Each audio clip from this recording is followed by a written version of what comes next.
Hi everybody. Today we're going to be talking about Filicide in Sula and Beloved, which are of course both Toni Morrison novels. And before we get started, Filicide is kind of just a fancy word of saying a parent killing their child.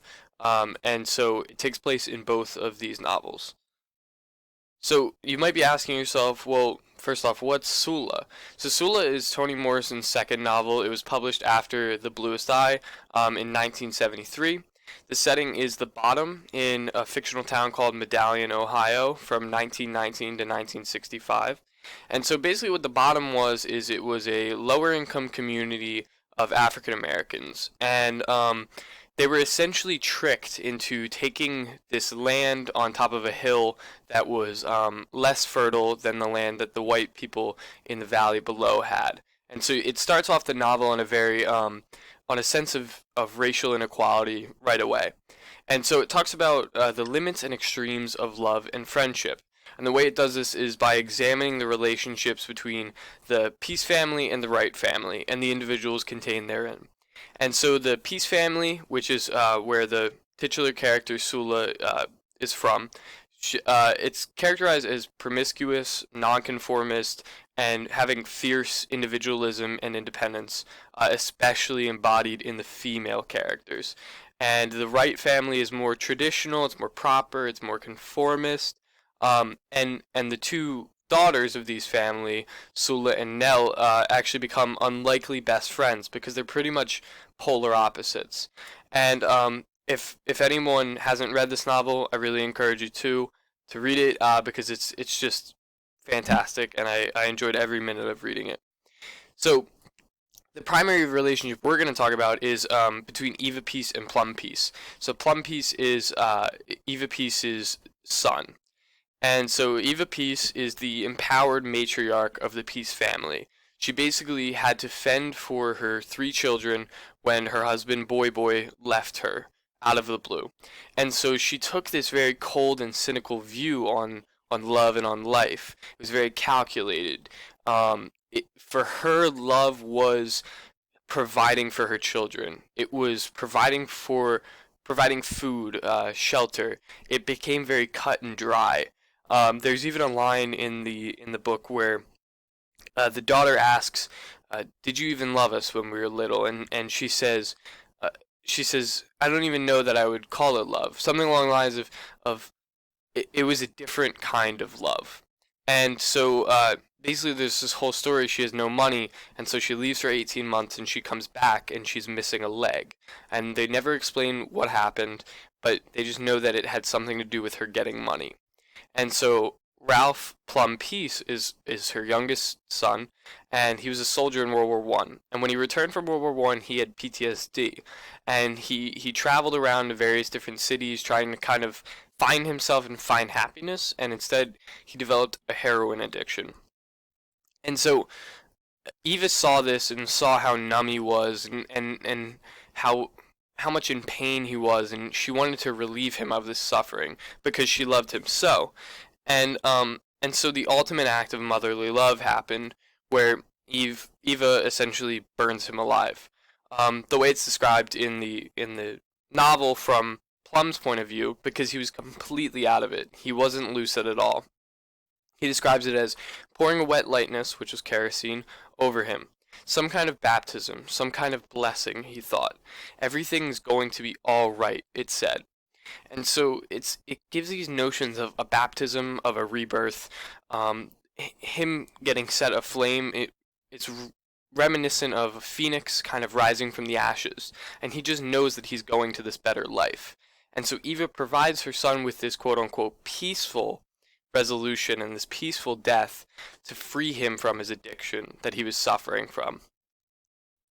And so you start to see similarities between these two acts of filicide. And so Amanda Putnam says, in both pieces, Morrison establishes child murder as the ultimate form of mother violence, exposing the complexities of the mothering construct in terms of creation and destruction.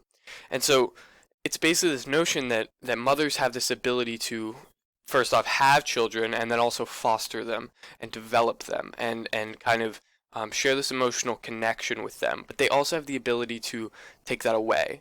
They have this second sided ability to destroy them, to kill them, to ruin their development, and kind of alter their lives completely.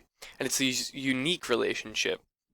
And she furthers it in Beloved via violence. Setha redirects her racialized powerlessness into maternal possession and dominance. And so Setha was robbed of her independence and of her right to choose by slavery. And now, by killing Beloved, she was basically saying, I have the right to choose. She saw the slave masters coming into the yard and she killed her child to say, I have the power to choose my own destiny and the destiny of my kids. And the same thing happens with Eva. She is disabled and she's losing grip of her family. Basically, she spends all her time in the attic. And eventually she makes her way down to kill Plum. And that is her goal. Her goal is to end his suffering because it kind of brings her purpose and it brings her power back. It reasserts her as that motherly role that has to make that decision to end Plum's life, to save him from this life of suffering. And both mothers feel that this is necessary. They both feel that what they're doing, their actions that they're taking, is ultimately protecting their kids. It's protecting them from further suffering. And so you have this concept of mother love as this destructive force.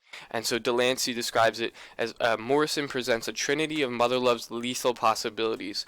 Mother love is a destructive force that kills by burdening a mother in the realm of the material, the emotional, and mother love that quite simply and literally kills. And so this is a reference to an interpretation of Morrison's quote in Beloved, unless carefree, mother love was a killer.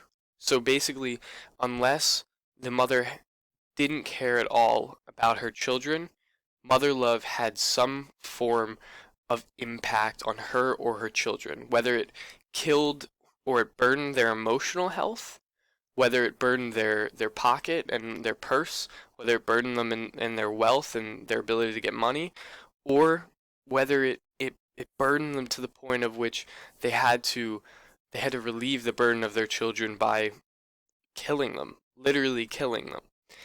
And so you might be asking yourself, well, okay, why does this matter though? What is the importance of Morrison putting two scenes of filicide in her pieces?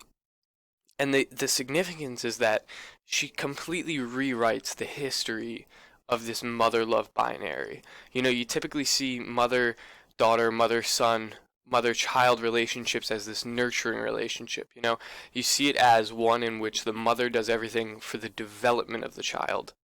Whereas in this relationship, you see the mother doing everything and kind of impeding the development of the child. Not so much impeding their development emotionally, but physically. I mean, by shutting off the child from its life, by killing the child, they are stopping that nurturing relationship, but in a way that nurtures completely. It's a complicated construct because it makes the reader consider what are the boundaries of mother love. Did these mothers do what is right?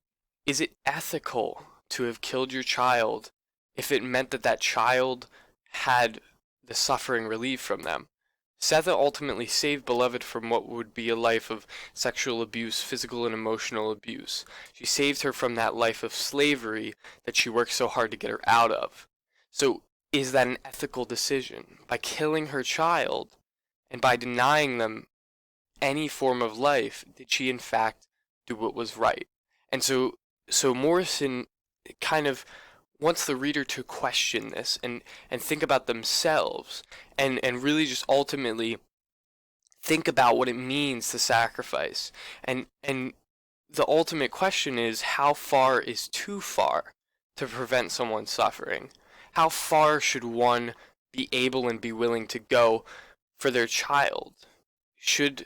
Is it ethical for a person to kill their child if it means that they were doing what is best for that child?